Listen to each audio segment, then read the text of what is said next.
hear the drum, the African drum, the African drum.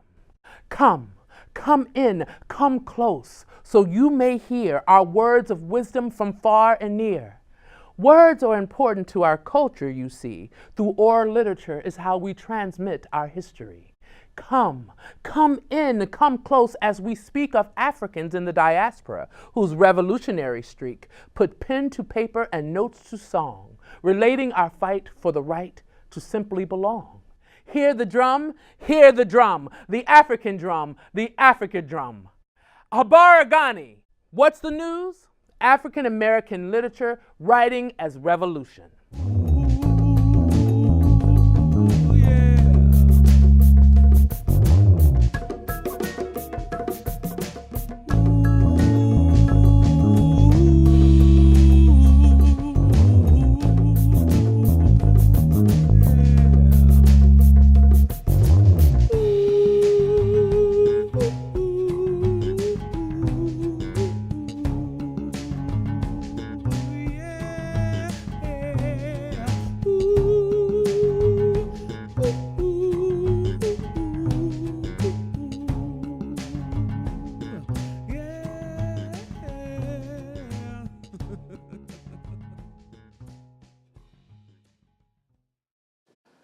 Greetings and welcome to The Market on the educational channel CCP TV of Community College of Philadelphia. And I'm your host, Dr. Ardencia Hall Karambe.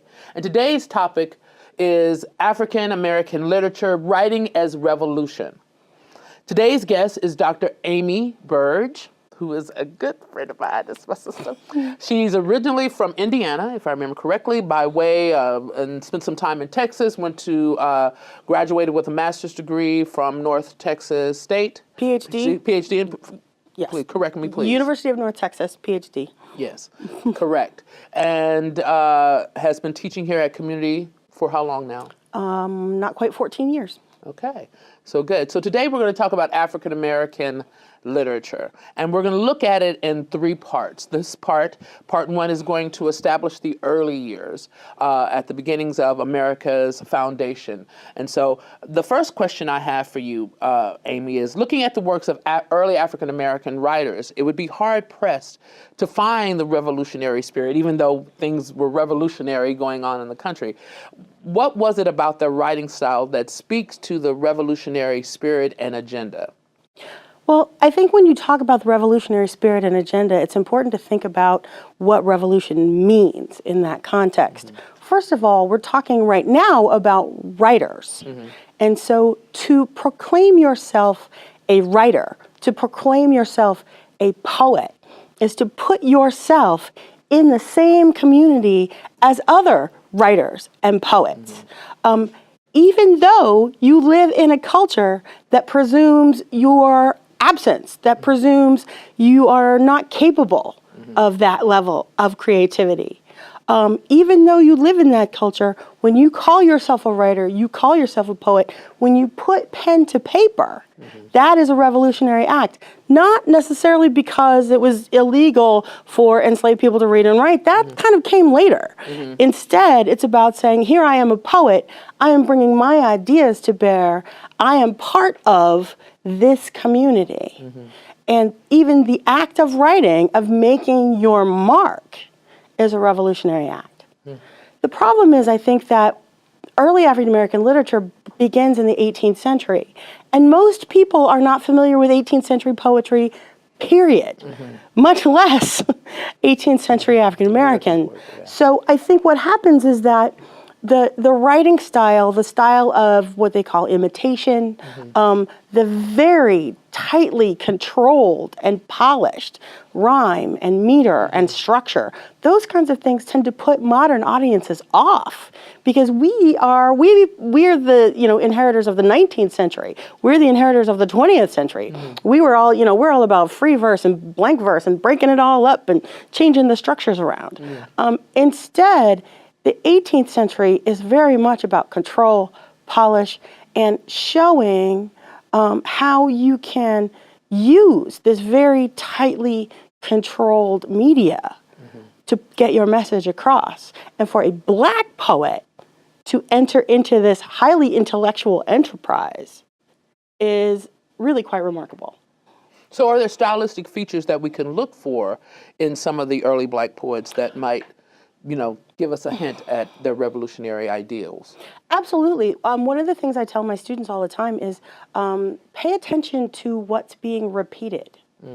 Pay attention, even though... Repetition with a difference. Repetition, yes, repetition with a difference. Mm. The issue is, though, with repetition, again, for modern audiences, repetition can be off-putting. Because we're like, we're go, go, go, But you have a poet like, say, Jupiter Hammond, 1760. He uses the word salvation again and again and again and again. And it really does invite you to say, wait a minute.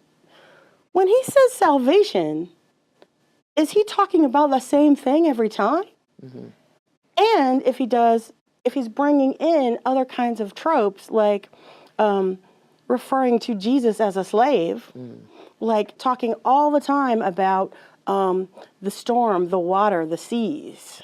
And here he was enslaved, owned by a person who was part of the slave trade. So he uses all of these tropes together. Next thing you think, well, salvation, maybe what he's talking about is the traditional Christian notion of salvation, but he's also talking about his people. And when he says his people, there are ways you can read it as he's talking about fellow Christians, but you can also see that he's talking about enslaved people. So you kind of already answered this question about the idea of writing as revolution. So that in this time period, we could say that those African refugees that were writing were using it as a way to talk about their plight and subjugating or switching it around, let's say, the notion, making it a double entendre of this idea of revolution. So it's not just about the revolution of the spirit and becoming a spiritual creature and going and having one's revelation or reward at the end, but also feeling and having that revolutionary spirit and that freedom in this life as well. So I can see where that becomes a revolutionary act. So one of the most popular and critically acclaimed poets during this time period was an African refugee from Senegal, Gambia region named Phyllis Wheatley. And most modern readers, find her writing lacking in the revolution. I have to say, having read it in high school, I was like, oh my God. And I think you're right. I got caught in that meter thing, even though I love Shakespeare, but I got caught in that meter thing, and it was just really hard. But so they find it lacks that revolutionary spirit. So is there one of Wheatley's poems that you can think of that clearly illustrates this revolutionary spirit in her writing? Well, almost all of her poems illustrate revolutionary spirit, but they really require you to be a very, very active reader.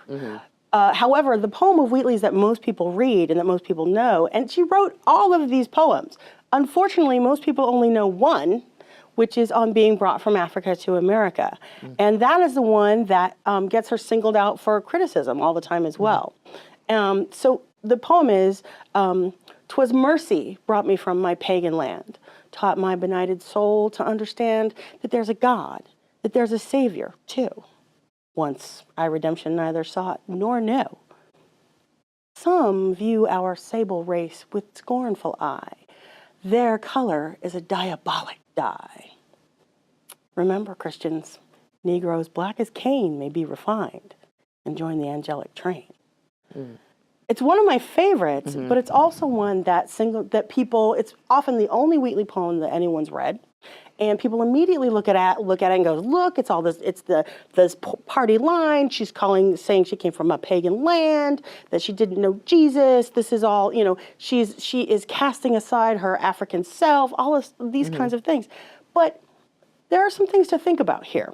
Number one is just that she wrote this poem when she was 13 years old. 13 years old. I wasn't writing poems this good when I was 13 years old. I was writing poems about my cat. She actually has this incredible grasp of rhyme and meter at 13 in a language that is not her first language, which is incredible. But also, I think it's important to remember to look at the words that she uses and the way that she uses them.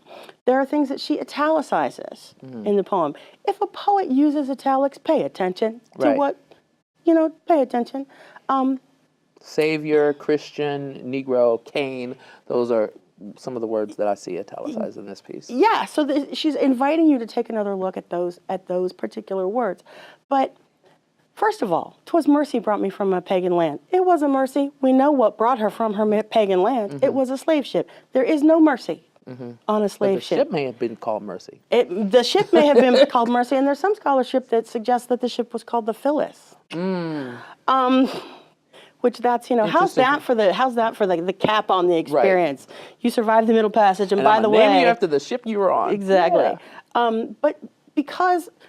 But in using the word mercy, she recovers that experience in a very different way. So 'twas mercy brought me from my pagan land. Well, it was a slave ship, but she's looking at it. It's mercy because now she has this proximity to God, to Jesus, and with that, that's something for her to celebrate. However, taught my benighted soul to understand that there's a God, that there's a Savior too.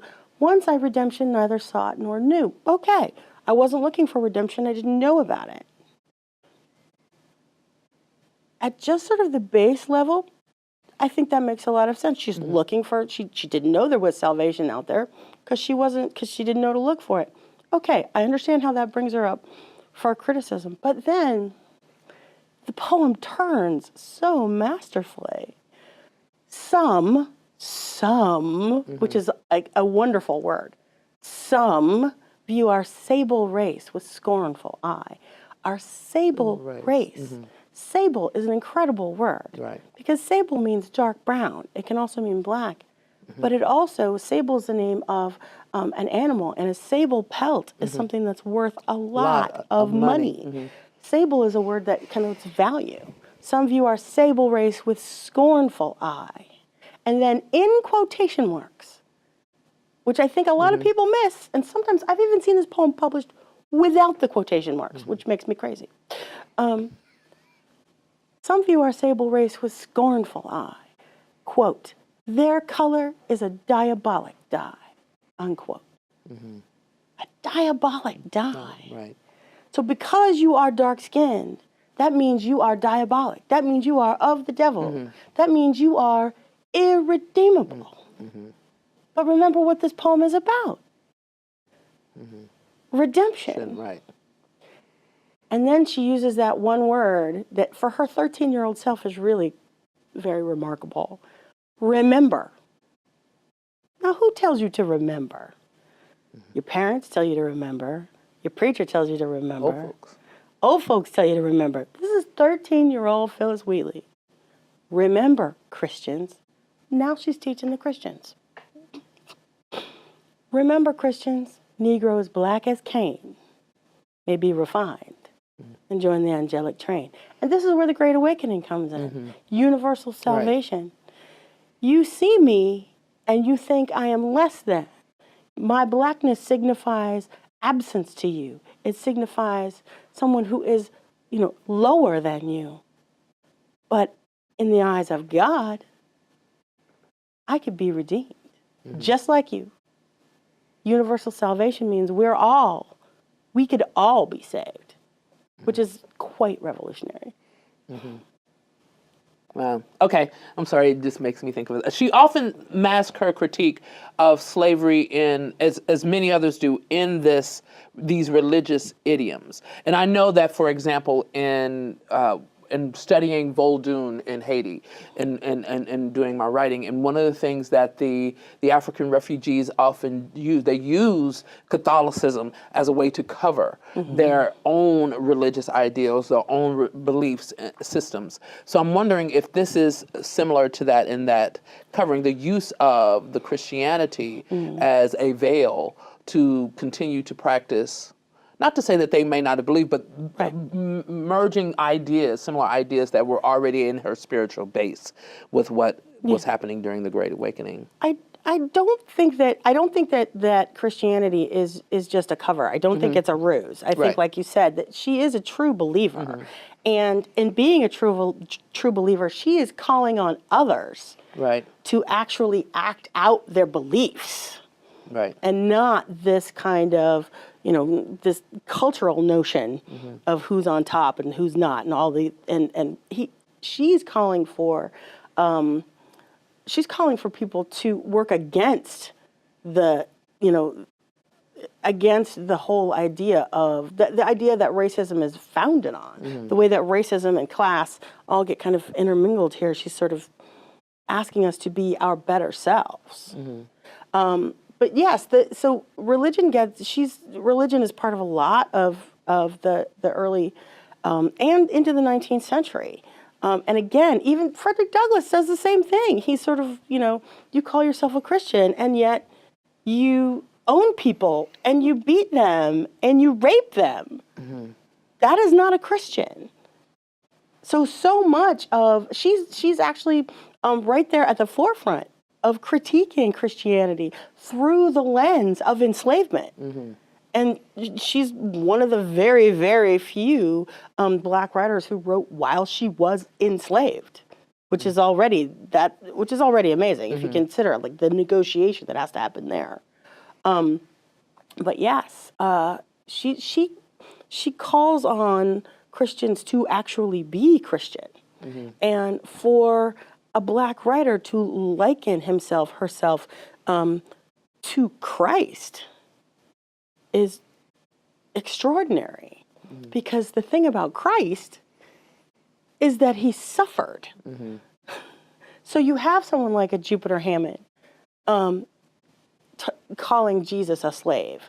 You have someone like Jupiter Hammond who wrote a poem called something like Dialogue Between a Kind Master and His Dutiful Servant, which you bring this up in class and immediately people are like, oh, the eyes start rolling, but then you look at it and what you realize is happening is that the dutiful servant is schooling the master and saying, there's really only one true authority here, and that's God, and that ain't you. And you too will be judged. Indeed. And this is early. This is the Jupiter Hammond, I'd say, dutiful servant, maybe 1760.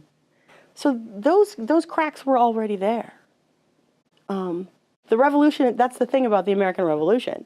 You can't come in and say, tyranny is bad. And, all men are created equal, and not have people go, well, what about this? Right. So, as you mentioned earlier, Wheatley was just one of a handful of African refugees who were writing, or who could read and write at this time. For those who couldn't read and write, how, where does oral literature and literature fit in the spectrum as far as African American literature is concerned? So we understanding that Wheatley got here when she was 7. I'm not sure about Jupiter Hammond and others. Many of them were coming from the coast or coming from Africa. So how did oral literature and orature fit into this canon of African American literature? Yes. A lot of my work that I've done, a lot of my studying has been in what we call slave narratives and what I call Middle Passage narratives. And a lot of those are not written by the primary writer or by the person whose story it is. A lot of those are written by what we today sort of call a ghostwriter. I love the 18th century term for it, which is amanuensis. Yes. Okay. So there are all of these stories, and not all of them. I mean, there are slave narratives that are authored by by the subject themselves. Frederick Douglass, who wrote several versions of his narrative. Harriet Jacobs, talk about revolutionary. Right. Harriet Jacobs, who just completely spins 19th century notions of womanhood on its head and says, wait a minute, you can't put me in this position and then expect me to meet your standards. Right. so there's that, and Position of slavery, and then expect me to meet the standards of what you have deemed as womanhood. as Yes. womanhood. Yes, Yeah. exactly. So these are people who actually could read and write, but there were any number of people who told their stories to a third party, and so the issue there, though, is that there is a real prejudice against people who are storytellers rather than writers. You know, in that people have this presumption that if you're telling your story rather than writing your story, then the white intermediary is the one with the power. The amanuensis is the one with the power. But I think that that is in itself a very sort of white Western notion of what it means to tell a story. So that you have all of these speakers who tell their story to amanuenses, but they use images, tropes, codes. They use words that really sort of underline their own agency. If you go into it thinking that, you know, the Western tradition is this, you know, huge thing that can't help but, you know, subsume a black, you know, any black speaker, then you're going to think that of course they don't have agency. But, you know, there are West African traditions that depend that are all about orality. It is all about orature. It's you've got positions like the griot, the okiyame, the entire point of that like what that person does is the okiyame is connected to the king, is connected to the person in power. The person in power says, I need you to tell the people this, and this. And the okiyame says, okay, and goes and tells the people, but tells the people in a language that they understand, using examples that they understand. The divine intermediary there. So I could see black speakers thinking, well, this white person is writing my story and is going to get it out to other white people. So of course the white person should be writing the story, you know, and this will ultimately help me and others like me. And like I said, there are all kinds of images and tropes in these stories that defy, you know, any kind of, you know, any attempt. Sometimes you have writers, sometimes you have like an amanuensis who's kind of, you know, trying to give this narrative, say like the story of Britton Hammond or Mary Prince, people who they sort of say, oh, this person has struggled so hard, but you know they're a very good person, and all that. They kind of give this frame story, but then in the telling of their stories, they kind of pop out, and they'll say things that are really that kind of give you pause, although it might take you a minute. Somebody who it seems was interested in the languages of the Caribbean, he wrote down Sybil's story. So this who's just described as an old slave woman. Okay, so her story, she told her story, and he transcribed it. And there's this wonderful line in there. And remember, she's speaking to the brother of the man who owns her. And this is in the Caribbean, where lifespans were extremely short, very short, you know, short and brutal. And she's speaking to this man, and she says, you see me here now, but there has been grandy fight in my country for me. So you see me here now. You see this woman, and you see old. You see black. You see downtrodden. You see a subject for you to just sort of, you know, write things down and walk away. But there has been grandy fight in my country for me. When I was a child, when I was taken from my home, there was a war because of that. I have value, even if you don't know what it is. And that's the kind of thing that you see all the time. And that's where, you know, the oral tradition and the written, you know, really come together.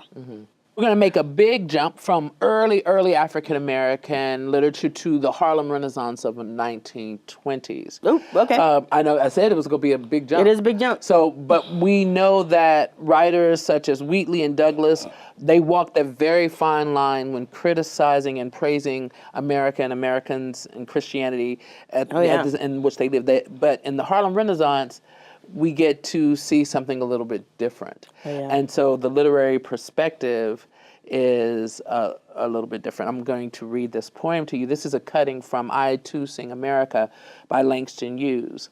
I too sing America. I am the darker brother. They send me to the kitchen when company comes, but I laugh and eat well and grow strong. Tomorrow, I'll be at the table when company comes. Nobody'll dare say to me, eat in the kitchen then.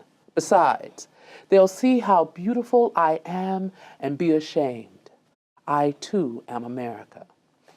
Writers from this period seem to be much more outspoken than those in the past, and I was wondering if you could elaborate on what was happening, what was that change? We understand time, and I understand emancipation and all of that kind of stuff. And so Number one is freedom. That helped a whole lot.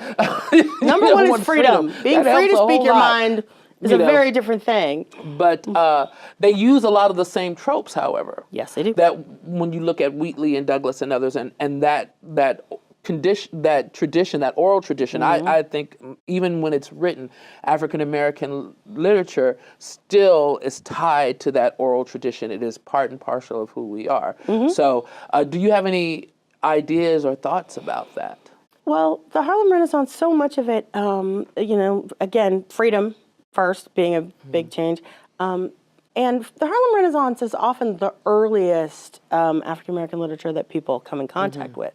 And people are much more comfortable with somebody like Langston Hughes than they are with somebody like Phyllis Wheatley or Jupiter Hammond. But if Phyllis Wheatley or Jupiter Hammond had spoken so freely about race, racism, and slavery, we would not know who they are. They would be Phyllis Wheatley and Jupiter Hammond grease spots who were never seen again. Someone like Langston Hughes, though, he can speak with a whole different kind of authority. Freedom, yes. The other thing is the Great Migration. So the move from this agricultural sort of sharecropping model to into the cities. So you have this Great Migration, and what it means to be urban, and with what it means to be urban, you have this interaction with capitalism in a whole new way. What it means to actually be part of the marketplace. And so it's not just the marketplace of things, it's the marketplace of ideas and the marketplace of poetry. And of course, when you talk about Langston Hughes, you have to talk about jazz. Indeed. There is So there's this revolutionary art form out there. And the poetry reflects that as well.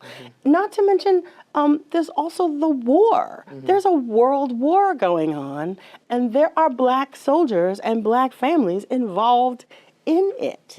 And it's a very different prospect to come back from the war, to come back from Europe, where you might have been treated like a human, back to the United States, where you are segregated. And lynched for wearing your uniform. Yes, and lynched for wearing a uniform.